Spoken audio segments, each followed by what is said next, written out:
Hello folks, R1 here. You know, I think I mentioned in a video or two this week that last week as I was trying to capture game footage, I was having a pretty rough time. I think everyone has a week now and then where their matches just don't work out as planned. And last week was kind of one of those weeks for me. It was a little bit of a hell week as far as War Thunder was concerned. I kept doing dumb stuff. Or I kept walking right into unlikely and extremely hazardous situations that I probably should have known better than to get myself into. Situations like this, where the match has just started. An artillery barrage has come in to clear the way, and I decide that I'm going to poke around this point so that I can flank the enemy team. Oh hell. Yeah, that didn't work out too well. And then, after an event like that, at the beginning of a match, just to apparently add insult to injury, Gaijin, in its wisdom, has the game mechanic where you can't enter back into a match right away. And not only did I die immediately, but I had the privilege of waiting out almost another 5 minutes before I could jump back into my tank for the crew that I wanted to train up and play the game the way I wanted to play it. I got to sit there and wait for a timer. Still, some cool things did happen. Things like this. I'm cruising along, just minding my own business, getting ready to enter the combat, and I think, hey, I wonder what'll happen if I run over this gas pump. And you know what? Cool things happen when you run over gas pumps now. Michael Bay would be so proud. So yeah, that was cool. And often the matches would start out fairly well. I did okay, I did some damage, and I move into the town. It's the Poland map. I always enjoy this map. Seem to do fairly well on it, fairly regularly. And sure, I'm a little isolated from the rest of my team, but things seem to be going all right so far. I check to my right and make sure that no one's going to flank me, and I push on forward. Well, I get hit, but I take the hit. I'm okay. And as I focus in on it, critical hit, ground unit destroyed. That was excellent. But holy smokes. I got extremely lucky. That guy blew up before he could get turned around. And I'm going to try and take out the guy on the other side, but his wreck's in the way, unfortunately. Alright, well, I got lucky there too. So maybe this match won't be as bad. Oh. Yeah, well, I'm in a bit of trouble. Okay, I'm so dead. This is going to hurt. Holy smokes, they're coming out of the woodwork. So yeah, match after match, sooner or later, things seem to go way south really fast. Some matches a lot sooner than others. Take this match on the Carpathian map, for instance. I get out of everyone's way. I proceed to a point where I can get into the match quickly and efficiently, and then this happens. Yeah, he just ran right over me and broke my suspension, and I'm going to be sitting here for quite some time repairing at the beginning of the match and still be kind of jacked up for the rest of it, and really am not able to do much at all. Thanks, Damask. I appreciate that. Yeah, go on. Have a good time. So as this trend continued, match after match, I did finally begin to notice an odd pattern occurring. I was still having a rough time on the ground. Things kept happening where I'd do okay for a little bit, and then I would run into something obnoxious. Something like coming around this corner, and as I proceed out into a fairly open area, I realize that ahead of me lies a sea of red. there are enemy tanks everywhere.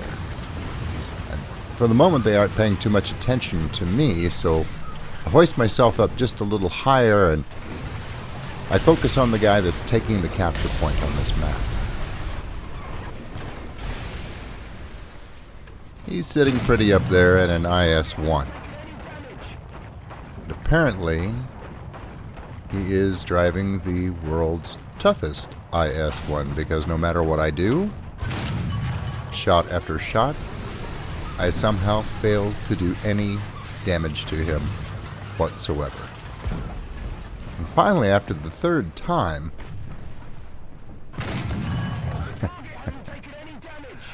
I decide, well, to hell with it. This man is going to die. We almost have this match anyway. If I can stop him from taking that base, we should be able to win easily. So I'm going to return fire just a little bit and then pull back. And I'm going to jump into a bomber. I have enough points. This B-24 is what I end up with. It's an arcade match. And I immediately dive. True to form, I have two fighters that spawn immediately behind me, and, of course, open fire. And my gunners, apparently this time, can't hit anything in the air either. The trend continues. But there's the base right ahead of me. Now, this bomber is too unwieldy to line up any other targets, but at least I can line up on him. I was fortunate in that aspect. And he finally dies. At that point, that's all I really cared about. Of course, I'll get obliterated, but I at least obtained my objective. I accomplished something. And amazingly, we'll end up winning the match. Of course, I go to take a final shot and realize that while I was in the air, somebody blew my cannon barrel off. But that's okay. We won the match. And that's when I started noticing the pattern that I just mentioned. I would suck on the ground in tanks, but when I'd spawn in the air, like for instance in this Typhoon, I would do okay. That was a pretty decent sniper shot at distance. I critical him. That doe is burning, but I want to make sure he doesn't drop his bombs. And I get the kill. And I even had time left over to harass the enemy on the ground. Well, there's a ram attempt. That happens all the time. Well, a successful ram attempt. And I had time to strafe ground targets before the timer ran out on the plane. Not that I could do a whole lot of damage, but it was satisfying to be able to do it nonetheless. I actually was accomplishing stuff every time I would get in the air. It was only on the ground that things would go to hell. Like this KI-84. At first I thought that this was going to be a total bust. I see my counterpart ahead of me, and I barely get some hits in, and I get rammed immediately. By a Russian fighter. Ramming happens all the time. The game mechanics tend to encourage it in these arcade matches. You've only got a few seconds to do anything anyway. But I was thinking that KI-84 got away. I didn't get enough good hits on him as he angled off to the right. But I did get him. He just went down. I was as surprised as you probably are. You know, it may have been a weird kill, but I'm going to take it. So I resolved right there and then that I was going to do two things. Number one, I was going to go back to realistic mode battles. And that would enable me to take the second step, which was to make my main priority getting just enough points in the battle, surviving just long enough, whether it's killing players or AI, to have enough points to spawn back in a bomber. And I loaded up my lineup with good bombers, including the Wellington, which I normally don't fly that often because it's a little unwieldy, but I was having good luck in the air, so I thought, what the heck? It's got a huge bomb load. Let's see what she can do. And as it turns out, that plan worked out pretty well. They say that every cloud has a silver lining. Well, in this case, it was quite literal. I needed to get my ass in the clouds to find my silver lining and break this slump.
Before I knew it, I was out of my slump. Things were starting to come together again. I just had to get off the ground and into the clouds for a little bit. Sometimes a change of perspective is all it takes. That's it for now. Until I see you again. Good hunting.